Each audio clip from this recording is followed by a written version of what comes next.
మనకు సుఖాలు కావాలి, మనకు భోగాలు కావాలి, గెలిస్తే మనకు అవన్నీ దక్కుతాయి. కాబట్టి వీళ్ళందరి కోసం యుద్ధం చేద్దాం అని అనుకున్నాం. అందరూ కావాలనుకున్నారు, అందరూ యుద్ధానికి వచ్చారు. ఇప్పుడు ఏమైంది? యుద్ధరంగంలో ఉన్నటువంటి వాళ్ళు ఎవరు?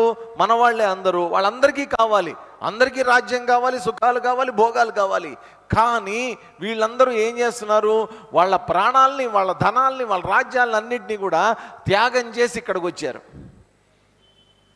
మీరొక్కసారి 4 రోజుల క్రితం మనం జరిగినటువంటి డిస్కషన్ కనుక గుర్తు తెచ్చుకుంటే దుర్యోధనుడు కూడా ఇదే మాట అన్నాడు. అవునా కదా?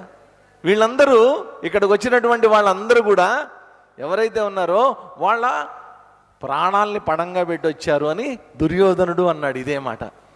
ఇదే మాటని ఇక్కడ అర్జునుడు కూడా అంటున్నాడు. అయితే అక్కడ దుర్యోధనుడు అన్నటువంటి కాంటెక్స్ట్ వేరు, అతను ఇచ్చినటువంటి ఎక్స్ప్లెనేషన్ వేరు, ఇక్కడ అర్జునుడు చెప్తున్నటువంటి కాంటెక్స్ట్ వేరు. అక్కడ దుర్యోధనుడు ఏ రకంగా చెప్తున్నాడు? వీళ్ళందరూ చావుకి సిద్ధపడి వచ్చారు అని అంటున్నాడు. చావుకి సిద్ధపడి వచ్చారు అంటే, చావడానికి సిద్ధం అంటే ఇంకా ఆల్మోస్ట్ వాళ్ళ ప్రాణాల మీద తీపి ఆశపోయింది, లాస్ట్ ఛాన్స్ అనుకుని వచ్చారనమాట.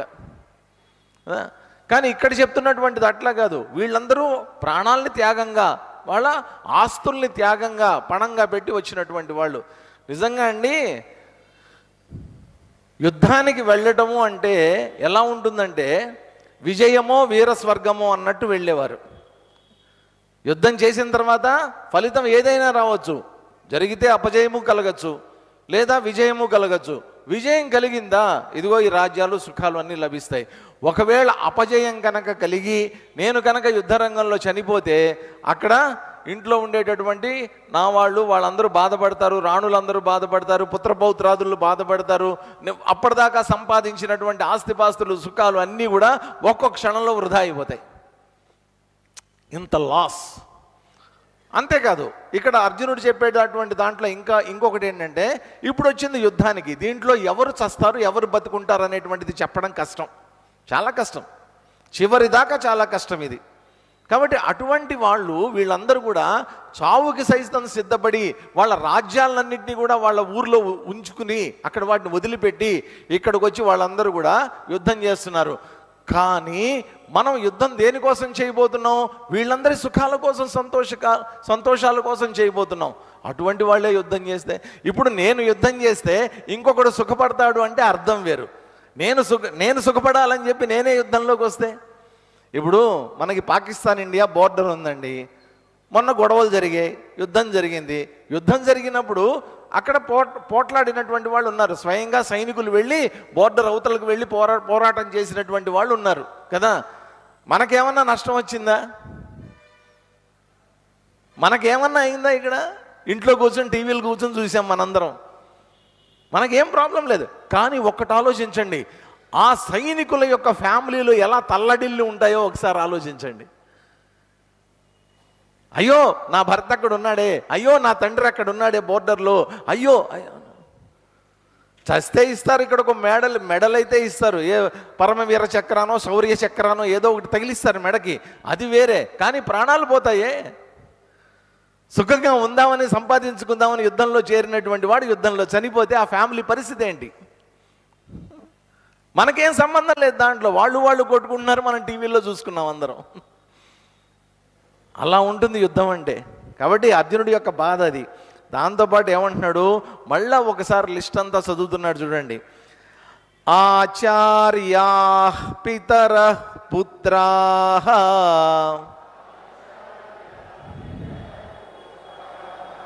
తథైవ చ పితామహాః మాతులాశ్వసురాః పౌత్రాః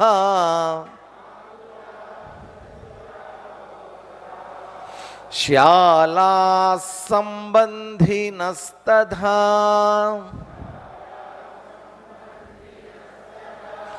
ఆచార్యాః పితరః పుత్రాః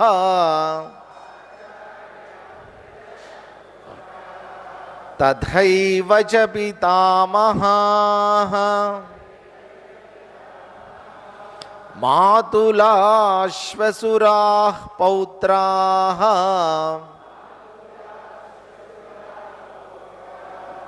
శ్యాలా సంబంధినస్తథా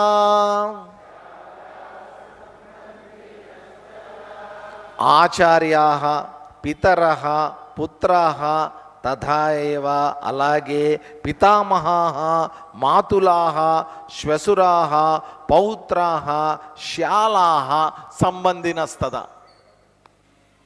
వీళ్ళందరూ ఎవరు? నాకు రిలేటివ్స్ వీళ్ళందరూ. మనం చెప్తున్నా మా రిలేటివ్స్ అండి, రిలేటివ్స్. రిలేటివ్స్ ఎవరు వీళ్ళందరూ? ఎట్లాంటి రిలేటివ్స్ వీళ్ళందరూ కూడా? చూడండి, ఆచార్యాః ఒకటి ఆచార్యులు అంటే గురువులు, ద్రోణాచార్యుడు తదితరులైనటువంటి వాళ్ళు గురువులు. వాళ్ళతో పాటు పితరః భీష్మాచార్యులు లాంటి తాతగారులు మొదలైనటువంటి వాళ్ళు. పుత్రాః కొడుకులు.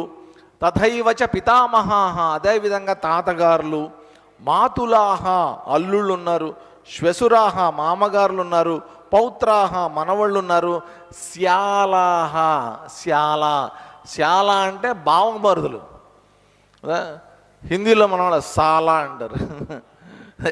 ఆ సాలా కేమ్ ఫ్రమ్ శ్యాల. శ్యాల నుంచి వచ్చినటువంటి పదమే సాలా. శ్యాలాహ సంబంధినస్తథా. ఆ విధంగా వీళ్ళంతా కూడా మాకు సంబంధాలు ఉన్నటువంటి వాళ్ళే. ఎక్కడో ఒక చోట బీరకాయ పీచు సంబంధాలు అంటారు చూసారా? ఆ బీరకాయ పీచు ఎక్కడో మొత్తానికి ఎక్కడో చోట కనెక్ట్ అయి ఉంటుంది అదంతా. అందుకనే బీరకాయ పీచు సంబంధం అండి అంటారు. అలాంటి సంబంధాలే. మొత్తానికి అందరూ ఏదో ఒక రకంగా ఇప్పుడు చెప్పినటువంటి లిస్టులో ఉన్నటువంటి వాళ్ళే. గురువులైనా అయి ఉండాలి, తాతలైనా అయి ఉండాలి, మామలైనా అయి ఉండాలి, అల్లుళ్ళైనా అయి ఉండాలి, బావమరుదులైనా ఉండాలి, తాతలైనా అయి ఉండాలి. ఏదో ఒక రకంగా నాకందరూ సంబంధించినటువంటి వాళ్ళే వీళ్ళందరూ కూడా అని చెప్పి ఇప్పుడేమంటాడు? ఏతాన్నహంతుమిచ్ఛామి. మిచ్ఛామి ఛా కింద ఆ పొక్కిలి ఉంది చూడండి, చిన్న ఒత్తు ఉంది, అది కూడా మహాప్రాణం కింద ఛా ఛా. ఎప్పుడైనా మహాప్రాణం పలికేటప్పుడు అండి అది ఖా థా భా ఛా.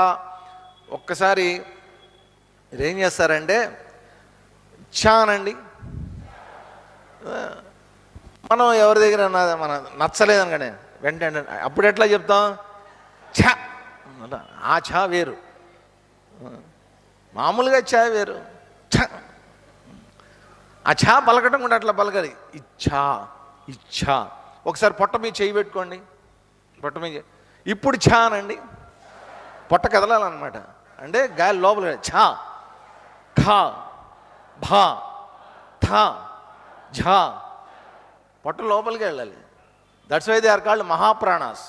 మహాప్రాణాలు అంటారు. అంటే ప్రాణంలోంచి నాభిలోంచి శబ్దం బయటికి రావాలి. మామూలు ఛా అంటే గొంతులోంచి వస్తుంది, అది ఛా అన్నప్పుడు కడుపులోంచి వస్తుంది అన్నమాట. అట్లాగా ఏతాన్నహంతుమిచ్ఛామి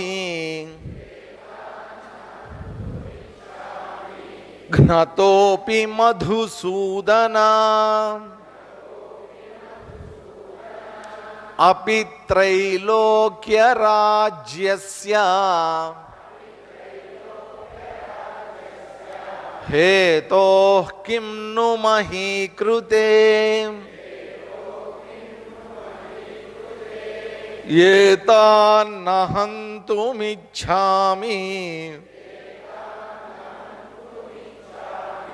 ఘ్నతోపి మధుసూదనా అపి త్రైలోక్య రాజ్యస్య హేతోః కిం ను మహీకృతే. ఏతాన్ నాహంతుం ఇచ్ఛామి. ఇప్పుడు చెప్పినటువంటి లిస్టులో ఎవరైతే ఉన్నారో ఏతాన్ వీళ్ళందరినీ కూడా నా హంతుం ఇచ్ఛామి, వాళ్ళని చంపడం నాకు ఇష్టం లేనే లేదు. This is final. నాకు ఇష్టం లేదు వీళ్ళని చంపడం. ఘ్నతోపి వాళ్ళు నన్ను చంపినప్పటికీ కూడా. ఇది చూడండి ఎక్కడికి వెళ్ళాడు. వాళ్ళు నన్ను చంపినప్పటికీ కూడా నేను మాత్రం వాళ్ళు చంపడానికి ఇష్టపడట్లేదు. కృష్ణుడిని ఏమని పిలిచాడు ఇక్కడ? మధుసూదన పిలిచి అపి త్రైలోక్య రాజ్యస్య హేతోః కిం ను మహీకృతే. 3 లోకాల యొక్క ఆధిపత్యం నాకు ఇచ్చినప్పటికీ కూడా, భూర్భువ సువర లోకాలనండి, ఊర్ధ్వ మధ్యం అధోలోకాలనండి, స్వర్గ నరక భూలోకాలనండి, ఏ లోకాలన్నా అనుకోండి మీరు. ఈ 3 లోకాల యొక్క రాజ్యాధిపత్యాన్ని నాకు ఇచ్చినప్పటికీ కూడా నేను వాళ్ళు చంపడానికి నాకు ఇష్టం లేదు. వాళ్ళు నన్ను చంపినా కూడా నాకు పర్వాలేదు. అటువంటప్పుడు కిమ్ను మహీకృతే, 3 లోకాల ఆధిపత్యం నాకు వద్దన్నటువంటి వాడిని ఈ భూమి మీద ఉండేటటువంటి రాజ్యాధికారాల కోసం నేను కావాలంటనా? ఇది కూడా నాకు వద్దు. అవే నాకు అక్కర్లేనప్పుడు ఇవి మాత్రం నాకెందుకు అక్కర్లేదు. అంటే వాళ్ళని చంపడం ఎంత దాకా తీసుకెళ్తోందంటే మానసికంగా ఇతన్ని మహాపాపం అన్నట్టుగా మాట్లాడుతున్నాడు అని కృష్ణుడిని ఏమని సంబోధించాడు ఇక్కడ? మధుసూదన. ఎవరన్నా ఉన్నారా ఇక్కడ మధుసూదనులు? ఉంటే చెయ్యెత్తండి ఒకసారి. ఉన్నారా? ఉన్నారా? ఏమని పిలుస్తారు సార్ ఆయన్ని మీరు? మామూలుగా మధు అని పిలుస్తారు కదా. విచిత్రం ఏంటంటే ఎక్కడ మధుసూదన్ ఉన్నా కానీ వాళ్ళ పేరు ఏమైపోతుంది చివరికి? మధు. యాక్చువల్గా మధుసూదన్ అనేటువంటి పదం యొక్క అర్థం ఏంటంటే మధుసూదన. మధు అనేటటువంటి రాక్షసుణ్ణి సూదన సంహరించినటువంటి వాడు అని అర్థం. ఇప్పుడు చూడండి, ఇప్పుడు వాడి పేరు ఏమైపోయింది? మధుసూదనులు అందరూ పాపం ప్రతివాడు మధు మధు మధు మధు అంటే రాక్షసుడి పేరు పెట్టి పిలుస్తారు. దయచేసి మధుసూదన్ అని పిలిస్తే పూర్తిగా పిలవండి. ఇక నుంచి పూర్తిగా మధుసూదన్ అనే పేరుతో పిలవండి. మధు అని మాత్రం పిలవకండి, రాక్షసుడిని పిలిచినట్టు అనమాట. లేదన్నా ఆ పేరు అన్నా పెట్టుకోకుండా అన్నా ఉండండి. ఎవరికి పెట్టకండి ఆ పేరు. పెట్టగలిగితే పిలవండి, పూర్తి పేరుతో పిలవండి, లేకపోతే ఆ పేరు పెట్టకండి. మధు అని మాత్రం పొరపాటును కూడా పిలవకండి. మధు అనే రాక్షసుడిని సంహరించినటువంటి వాడా ఓ కృష్ణ కదా. కాబట్టి జ్ఞతోపి మధుసూదన. కాబట్టి నన్ను చంపినప్పటికీ అంటే ఏంటంటే ఇక్కడ చెప్తున్నటువంటిది ఏంటంటే వాళ్ళ ప్రాణాలు తీయడం కన్నా నా ప్రాణం పోయినా కూడా పర్వాలేదు, కానీ వాళ్ళ ప్రాణాలు తీయడం నాకు ఇష్టం లేదు అని చెప్పడం. దీంట్లో ఏంటి? డిగ్రీ అంటే దాని యొక్క స్థాయి, తన యొక్క కోరిక, తన యొక్క ఇచ్ఛ, తన యొక్క అభిప్రాయం యొక్క డిగ్రీని ఇక్కడ ఎక్స్ప్లెయిన్ చేస్తున్నాడు అనమాట. అది ఎంత తీవ్రంగా ఉంది అంటే ఆ తీవ్రతని ఇక్కడ చెప్పాడు. అపిత్రైలోక్య రాజ్యస్య, 3 లోకాల యొక్క రాజ్యాధిపత్యం నాకు ఇచ్చినప్పటికీ కూడా నాకు అవసరం లేదు.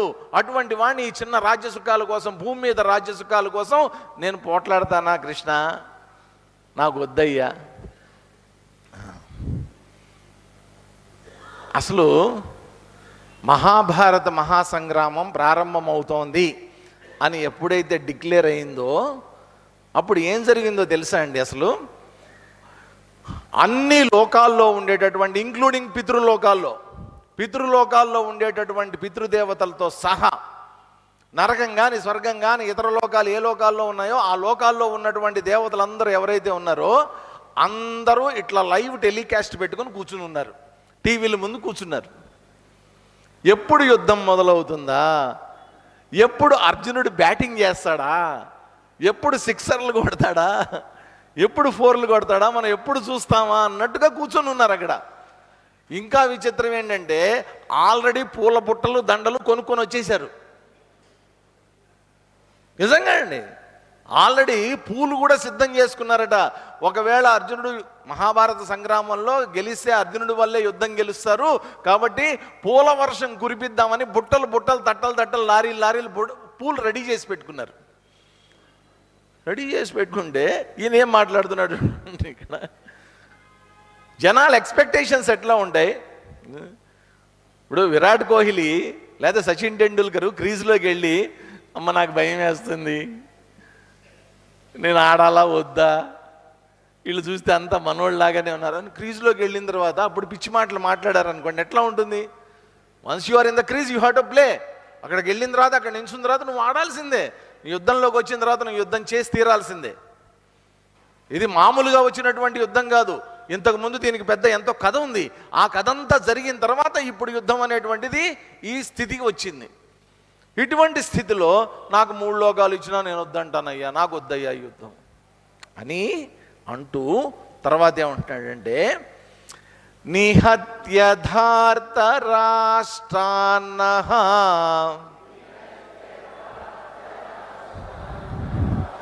కా ప్రీతి స్యాత్ జనార్దన.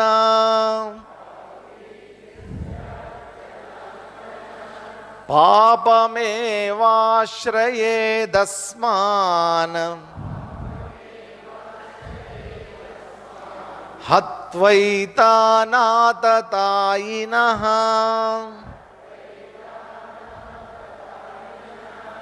నిహత్య ధార్తరాష్ట్రాన్నః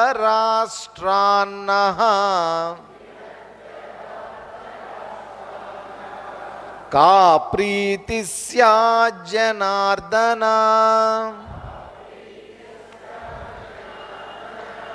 పాపమేవాశ్రయేదస్మాన్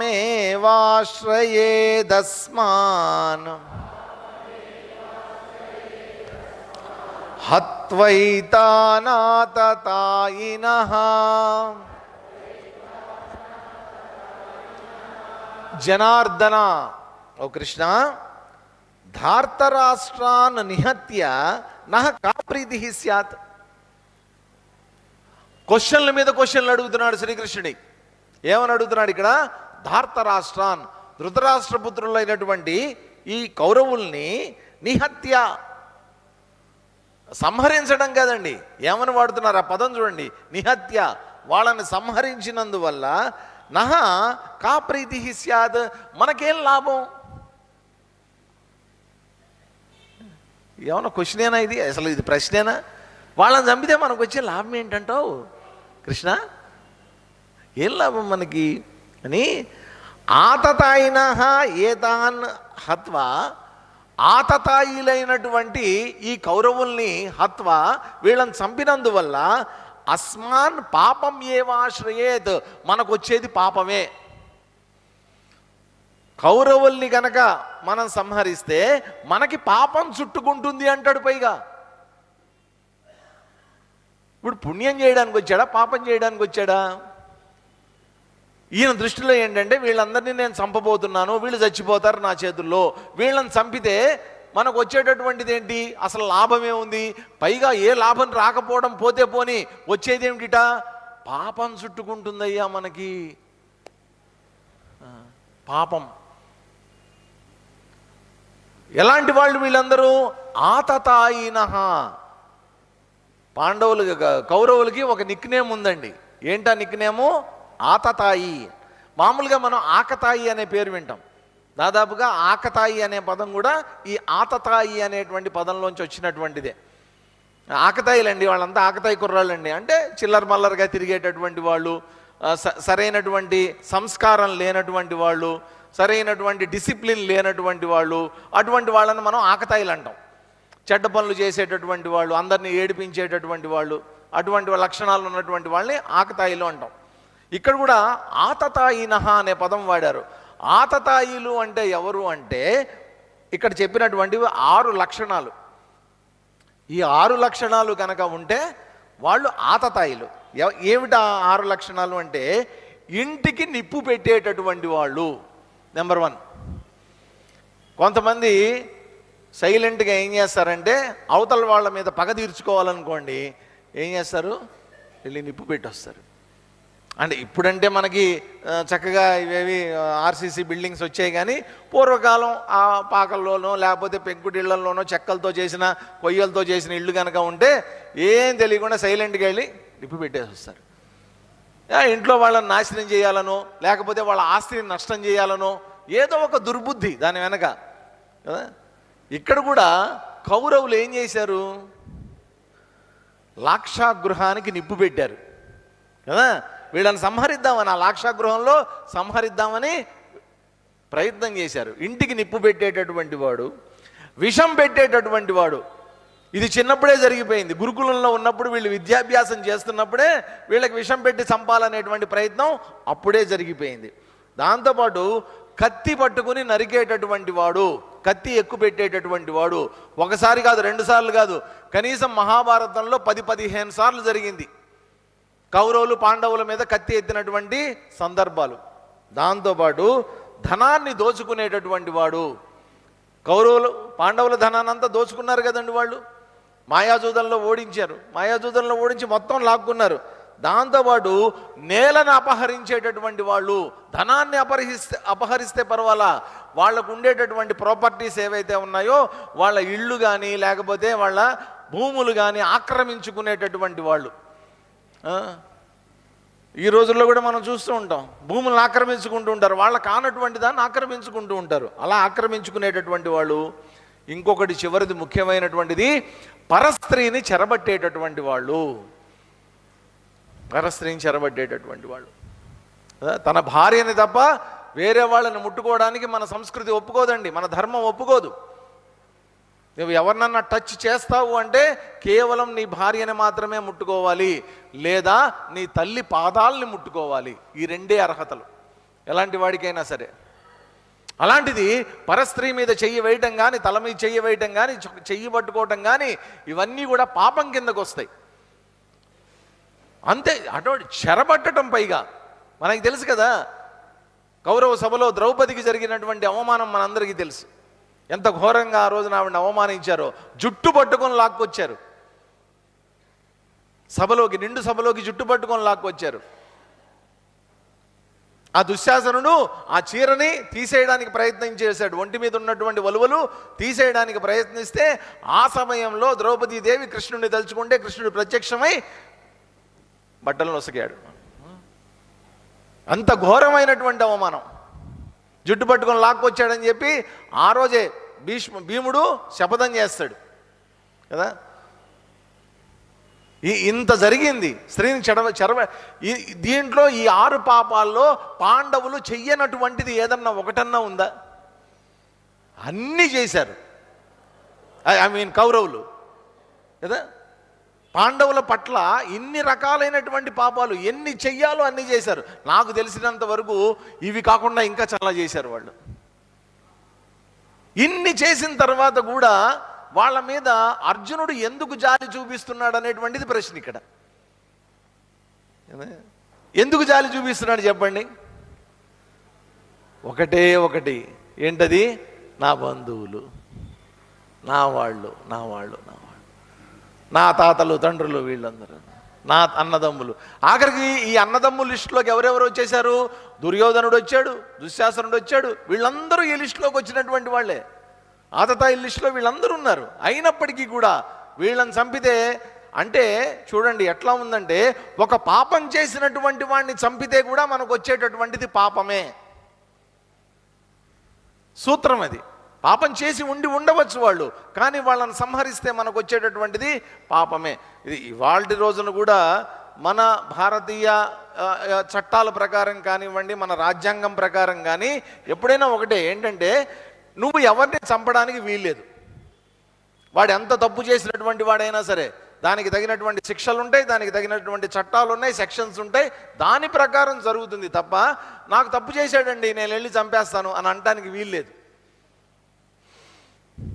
కానీ ఇక్కడ యుద్ధం జరగబోయేటటువంటిది ధర్మయుద్ధం. ధర్మం నిలబడడానికి చేసేటటువంటి యుద్ధం. చేసినటువంటి వాళ్ళు అధర్మం చేశారు. వాళ్ళకి అగైనెస్ట్గా జరుగుతున్నటువంటి ధర్మయుద్ధంలో ఇక్కడ ఏమంటాడు?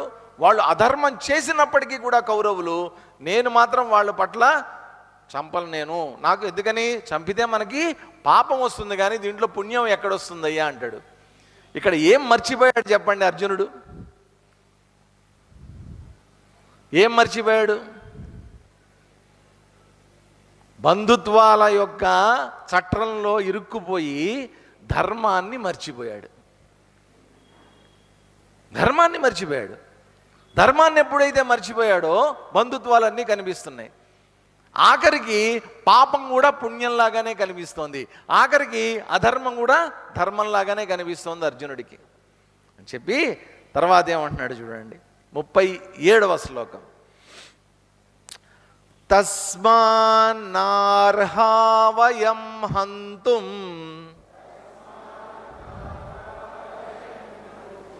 ధార్తరాష్ట్రాన్ స్వబాంధవాన్ స్వజనం హి కథం హత్వా సుఖినః స్యామ మాధవ తస్మాన్నార్హా వయం హంతుం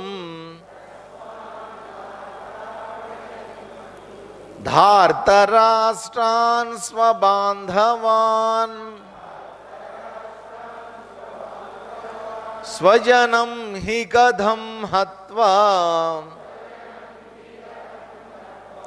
సుఖినః స్యామ మాధవ. ఇక్కడ ఫైనల్ కంక్లూషన్ అన్నమాట. తస్మాత్, కాబట్టి, వాళ్ళు ఆతతాయిలైనప్పటికీ కూడా వాళ్ళని చంపితే మనకే పాపం వస్తుంది కాబట్టి ఆ కారణం చేత స్వబాంధవాన్ ధార్తరాష్ట్రాన్ హంతుం వయం న అర్హాః. స్వబాంధవాన్, మనకి బంధువులైనటువంటి వాళ్ళు, ధార్తరాష్ట్రాన్, కౌరవులు ఎవరైతే ఉన్నారో వాళ్ళని వయం హంతుం న అర్హాః, వాళ్ళని చంపడానికి మనకి అర్హత లేదట. మనకు అర్హత లేదు, చంపడానికి అర్హతే లేదయ్యా. మాధవ, ఓ కృష్ణ, స్వజనం హి హత్వా సుఖినః కథం స్యాత్. కృష్ణ, నిన్నే ఒక క్వశ్చన్ అడుగుతున్నా. మన స్వజనుల్ని చంపుకుంటే మనకి ఏం వస్తుంది చెప్పు? దానివల్ల మనకేమైనా ఆనందం కలుగుతుందా? ఏం కలగదు కదా. దానివల్ల ఏమైనా లాభం వస్తుందా? ఏం రాదు కదా. ఏమి హితం ఉంది దాంట్లో, స్వజనుల్ని చంపుకోవటంలో అని శ్రీకృష్ణుణ్ణే ఎదురు ప్రశ్న వేస్తున్నాడు. తస్మాత్, కాబట్టి ఇక్కడ ప్రాబ్లం ఎవరిదండి?